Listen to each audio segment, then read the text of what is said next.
وَمَا أُمِرُوا إِلَّا لِيَعْبُدُوا اللَّهَ مُخْلِصِينَ لَهُ الدِّينَ. Bismillah. Assalamualaikum Ustaz. Begini Ustaz, biasa itu orang dia melakukan perkara haram karena anggapan mereka bahwa hal tersebut darurat. Jadi yang saya mau tanyakan di sini Ustaz, sampai di mana batasan hal tersebut sudah dianggap sebagai darurat? Baik. Masya Allah. Iya. Jadi inti daripada pertanyaan poin terakhir ya. Karena memang di sana banyak sekali orang kadang melakukan sesuatu, dia bilang darurat. Sekarang pertanyaan bagus, sampai mana itu baru dikatakan darurat? Maka di sana Pak ada yang disebut daruriyat al-khams. Perkara darurat itu ada 5. Artinya kalau ada ini 5, itulah baru dibilang darurat. Ini yang harus dipahami. Yang pertama, kalau kita tidak lakukan, maka akan hilang nyawa.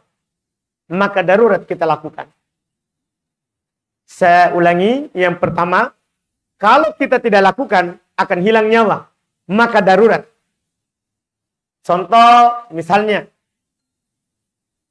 kita pergi safar ke suatu gunung, kita bawa bekal, setelah itu habis. Tidak ada di hadapan kita kecuali bangkai. Hukum makan bangkai haram. Berdalil dengan Quran. Hurimat alaikumul maitah.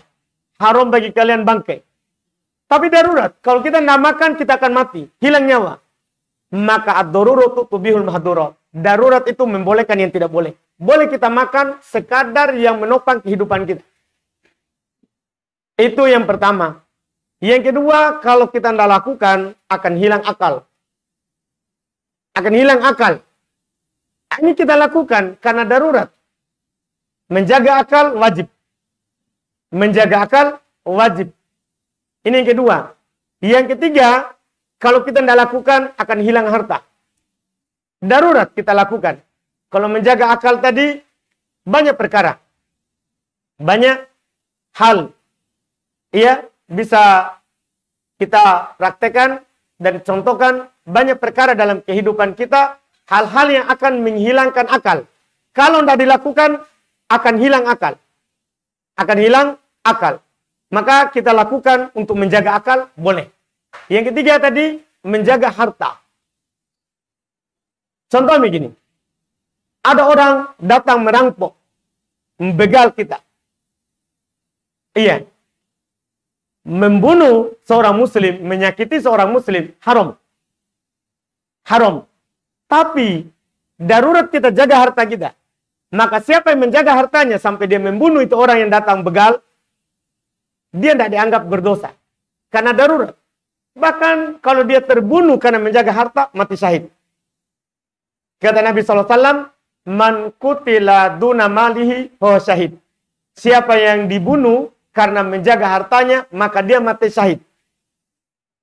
Terus kalau dia membunuh orang itu, gimana? Kata Nabi, bahwa pinar. Orang itu di neraka. Karena dia datang untuk ta'addi, melampaui batas.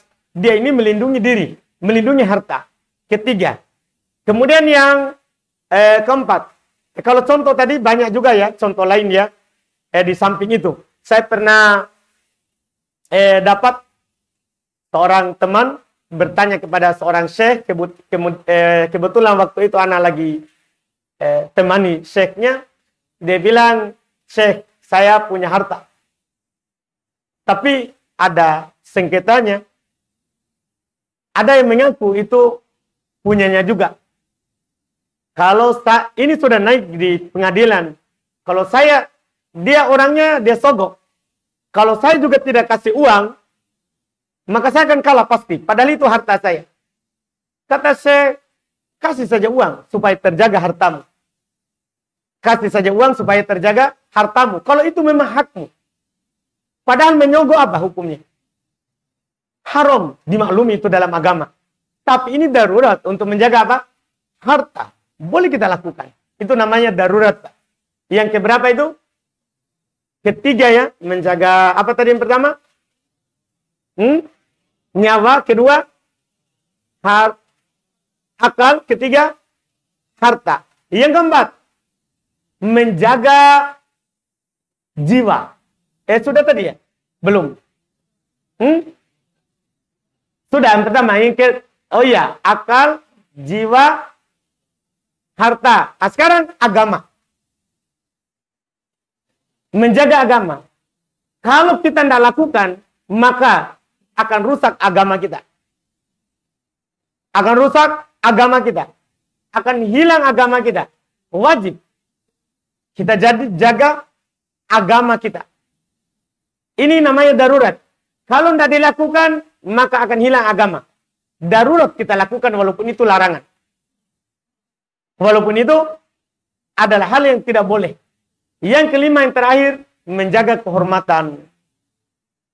Menjaga kehormatan. Ada orang mengganggu kehormatan kita, mengganggu istri, mengganggu anak, ya, kemudian kita jaga, itu darurat. Kita lindungi, itu darurat. Selain 5 ini, maka tidak keluar dari 2. Apakah dia hajiat karena dibutuhkan atau karena istihsan, ya, isaniyat, perkara yang memang hanya kalau di dalam rumah itu, kalau yang pertama tadi itu pondasinya, temboknya. Kalau yang kedua hajiat seperti di plaster itu dibutuhkan namanya.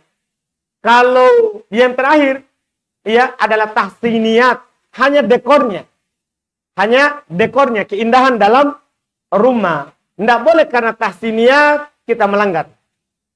Harus yang 5 tadi, darurat baru boleh. Itu batasannya. Selain itu enggak. Wallahualam. Jangan lupa subscribe, like, dan share.